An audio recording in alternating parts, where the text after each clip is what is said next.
دې بله ډېره مهمه خبره وروڼو دا ده چې دا دین د دې عصر سره زده کوو. ما یاد دی موږ طالب علمانو په مدرسو کې به یو استاد له استادانو نه الله دې رحمت پرې وکړي، اوس وفات شوی ده، خپلی خط نه و زده، ښه عالم موږ ته تدریس کاوه، خپلی خط نه و زده، دا پښتو خط یې نه سوی لیکلی، چې و څې و ځې و دا شیان هېڅ نه پېژندل، عربي ورپې هجا ورته معلوم. خو موږ باندې دومره ترکیز کاوه هغه استاد د دې تاسې وایي خط څخه زده کړئ. ما یاد دی موږ بار بار ویل خط وایي زده کړئ طالبانو، تاسې موږ باندې ځان مه قیاس کوئ. موږ هغه وخت د جماعتو دپاره ځان آماده کړی وو، کلیو قریو ته ځان تیار کړی وو، خو تاسې ځان حکومت ته تیار کړئ، آینده تاسې د حکومت په لاس درځي. دغه استادانو موږ ته یې اوس نه 20 کاله مخکې 26 کاله مخکې موږ ته تاسې د حکومت په لاس درځي، تاسې حکومت ته ځان تیار کړئ. تاسې موږ ته مه ګورئ چې زه استاد خط نه ده زه یې هم نه زده کوم، ته بل پړاو ته را روان یې، تا ته بل مسؤلیت ته لغاړې کېږي. موږ حیرانو موږ حکومت څه کوو دا څه وایي، او اوس هغسې اوس حکومت را لغاړي. نو ځان تیار کو باید تاسې هم دغه شاګردان چې نن دلته دي دغه نظام چې موږ ته الله جل جلاله را کړی دی، د آینده تعلق تر تاسې پورې دی. تاسې به د دې نظام غړي وئ، تاسې به دا نظام چلوئ، تاسې به د دې نظام خادمان وئ. د دې وړتیا په ځان کې پیدا کړئ، دا اوس ځان آماده کړئ غټو مسؤلیتونو ته، په غټ فکر باندې سبق ووایي. نیت دا مه ګرځوئ چې نیت مې دا وي چې زه به پاچا سم، زه به وزیر سم، زه به مهم سم، نه دا نیت مه جوړوئ. خو دا کوي که مسؤلیت را لغاړې کېده د دین د کارونو د عصر مطابق، زه به هغسې ځان ورته آماده کړم چې کمی را پکې نه وي، کمښت را پکې نه وي. د دې لپاره څو شیان ډېر ضروري دي. یو داسې علم او درس وایو د دې تطبیق له د باندې دنیا سره دا هم زده کړو.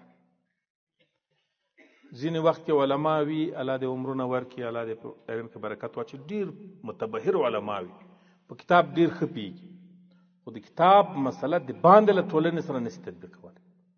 دا په خپله یو کمی ده. د علم زده کړی اجتماعیت یې نه ده زده کړی. علم ځان ته یو شی ده، اجتماعیت ځان ته یو شی، ته بیا ټولنې ته وځې هلته بیا د علم جز په ټولنه باندې تطبیقوې، دغه حکمت عملی به څه رقم کوي، دا کار به څرنګه کوي، دا یې نه ایسته. د باندې دنیا له کتاب سره نشي تطبیق کولی. نو چې کله نشي په دې کې بیا یو ټکر منځته راځي، یو تصادم منځته راځي. بله ډېره مهمه موضوع دا ده چې موږ علم کوو، درس و تعلیم کوو، سبق وایو، دا خو هغه موږ تاسې بند وختونه دي، سهار راست تر بېګا پورې چې استادانو مدرسې کوم لایحه راته جوړه کړې، طریقه یې راته جوړه کړې، هغه به مصرفوو. خو دا کمال په ځان کې پیدا کوي تاسې چې د دې علم د زده کېدو سره آفاقي معلومات ځان ته پیدا کړي، نور معلومات چې هغه په تدریس کې نه کېږي. یعنی هغه شیان تاسې مطالعه کوئ، له دنیا نه ځان خبر کوئ، له نړۍ نه ځان خبر کوئ، له روزمره سیاست د دنیا نه ځان خبر کوئ، چې هغه د تاسې د سبقو جز نه ده، تاسې ته سبق کې مخته نه راځي، په کتابو کې مخته نه درته راځي، خو د باندې حالات نه تعبیر کوي، د باندې حالات تاسې ته درښیي، یا د دنیا سیاسي وضعیت تاسې ته درښیي، د دنیا مطبوعاتي وضعیت تاسې ته درښیي، د دنیا د ژوند مختلف ابعاد تاسې ته تشریح کوي. دا که په کتابي شکل وي د دې نه استفاده وکړئ، که د اخبارو مجلې په شکل کې وي د دې نه استفاده وکړئ. دا د دغو علومو سره ستاسې کوئ یو خلا درته ډکوي، یو وخت درته پکارېږي. موږ ته دغسې خپله سوي دي، دا ما تجربه ده د خپل ژوند. موږ چې کوم خبرې اوس کوو یا زده دي یا پوهېږو، دا موږ کتابو کې نه دي ویلي. خو ما یا د خپله ما د طالب علمۍ تر څنګ چې مطالعه به مې کوله، په فارغ وختونو کې ما آفاقي مطالعه درلوده، ما اضافه مطالعه کوله. خپله مې ذهن دې ته راغلی و چې به نور کتابونه ګورم، مطالعه به کوم، پښتو، دري، مختلفو ژبو کې به چې تاریخ مخته راغی هغه مې کوت، سیرت مې کوت، د دنیا پالیسي او سیاستونه مې کاته، نیشنلزم مې مطالعه کوو. د هغه شیانو برکت موږ دا مسؤلیت چې ما 20 کاله کې را لغاړي و، الله توفیق راکړ، د هغو افاقي معلوماتو، د هغو د باندنیو معلوماتو، د هغو شیندلو معلوماتو برکت و چې بیا ما داسې تنظیم کړه سره چې څوک رد ونه کړي چې دا علما نه پوهېږي، علما په خبر نه پوهېږي، علما نو دا شی زده نه ده، په دغه شي نابلده دي، دا حالات ورته کې پیدا نه کړي.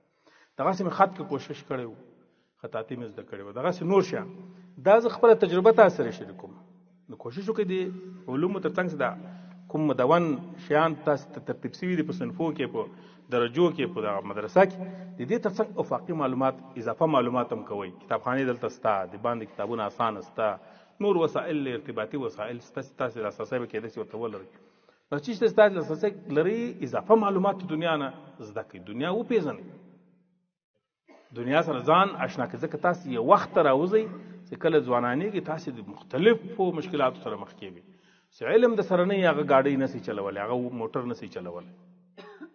دا د حکومت او د نظام سره خپله د موټر غوندې یو ماشینري غوندې چلول غواړي. دا چلولو طریقه باید تا زده وي چې کله دې زده بیا تا د مضبوطه چلولی سي، هغه د انګریزانو خبر پروفیشنل یې چلولی سي، مسلکي یې چلولی سي، ښه یې چلولی سي، او که نه بیا به ګوډه ماته کېږي تا. نو دا اوس د تاسې ښه وخت ښه فرصت ده، په دې ځان پوه کړئ، د دنیا له سیاست ځان خبر کړئ، د دنیا له پالیسیو ځان خبر کړئ. دنیا له شیطانانو ډک ده، د دین دومره دښمنان دي، د دین دومره مخالفین دي چې حد یې نشته. انسي شیطانان هم شته، جني شیطانان خو لا په بدن کې ملا شته. د دومره شیطانانو سره مقابله، د یو له بې بندوباره ټولنو سره مقابله، له یو داسې حالت سره مقابله چې موږ هېڅ کنټرول کولی نه شو. مثلا اوس انټرنیټ موږ په لاس کې د کنټرول نه ده او نه یې کنټرولولی، کوم بود یې کنټرولولی؟ د دومره لویې فتنې سره چې د هر چا ذهن ته ځان رسولی، جب ته ځان رسولی، د دې سره د دې فتنو نه ځان محفوظه کول، دا ټول ورونو په علم باندې کېږي او په زده کړو باندې کېږي، په پوهه باندې کېږي. دغه پوهې ته تاسې اوس وخت پیدا کړئ، ځان کې استعداد پیدا کړئ، په ځان کې قوت پیدا کړئ، علمي قوت چې بیا د دغو ټولو سره تاسې ډغرې ووایئ او پرې کامیابه شئ. الهي لښکر درنه جوړ شي او مقبول لښکر درنه جوړ شي.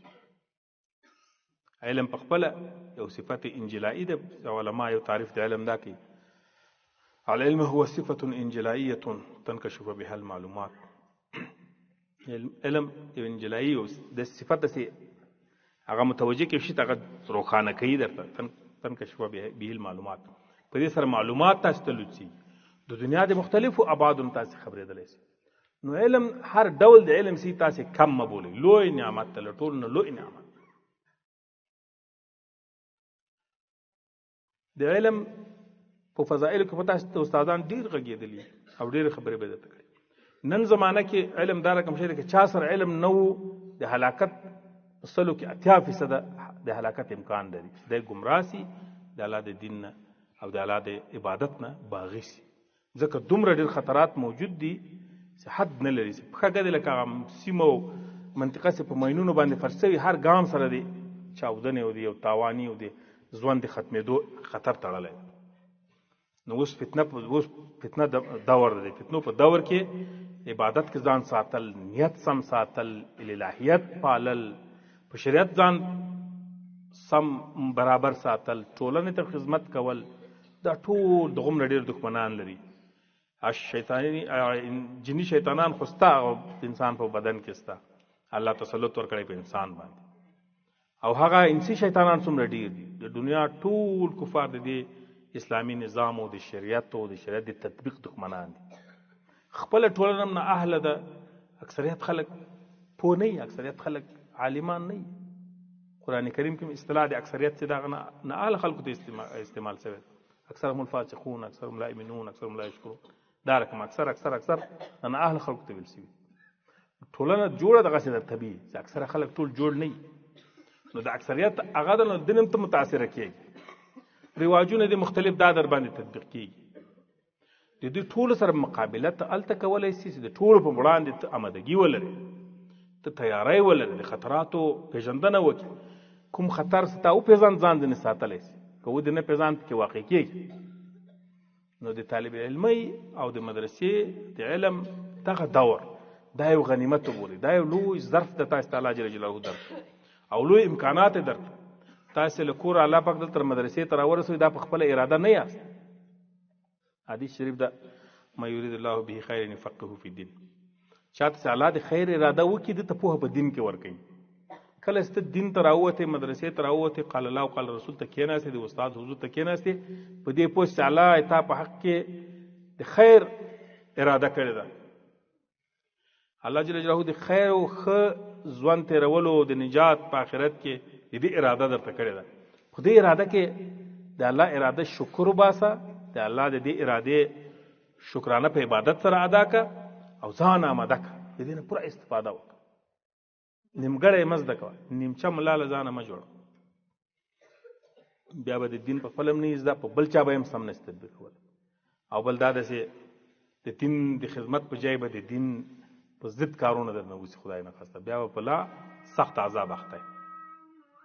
نو مهمه دا ده چې ته دغه عمر چې الله درکړی د کوم عمر ته شریعت ته کېنولی، د دین زده کولو ته کېنولی، د دې شکر ادا کړه، د دې نه ښه استفاده وکړه.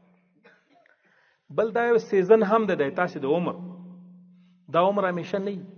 څو کاله مخکې ستاسې کوچنیان واړه وي، دا ظرفیت هم نه ده دلته راسي په خبر پوه سي زده کړي. اوس الله پاک هغه قوت درکې پیدا کړه، او څو کاله وروسته بیا الله تاسې باندې مشغله راولي، تاسې د دنیا په کارو اخته کېږئ، تاسې د ازدواج په مشکل اخته کېږئ، تاسې به د کورنۍ مسائل در مخ کېږي، بیا دغه فرصت له لاسه ورکوئ. دا یو سیزن ده، له دې نه ښه ګټه واخلئ. دا یو زمانه ده چې الله د نعمت په شکل تاسې ته په اختیار کې درکړي، دا وپېژنئ او ښه ګټه ځینې واخلئ او ښه ځان پوه کړئ، هم په دین باندې ځان پوه کړئ، هم په دنیا ځان پوه کړئ. په دنیا ځان د دې دپاره مه پوه کوئ چې دنیا حاصله کوي، دنیا ډېره کوي، دنیا مقصد وګرځوئ. داسې نه، د دنیا له ضرره ځان وساتئ، د دنیا له شره ځان وساتئ، د دنیا له هغه مشکلاتو ځان وساتئ چې دین ته متوجه دي، عقیدې ته متوجه دي، عمل ته متوجه دي. له هغو نه ځان په تکتیک سره ساتلی شي، په تکتیک سره تکتیکونه تاسې زده کړئ.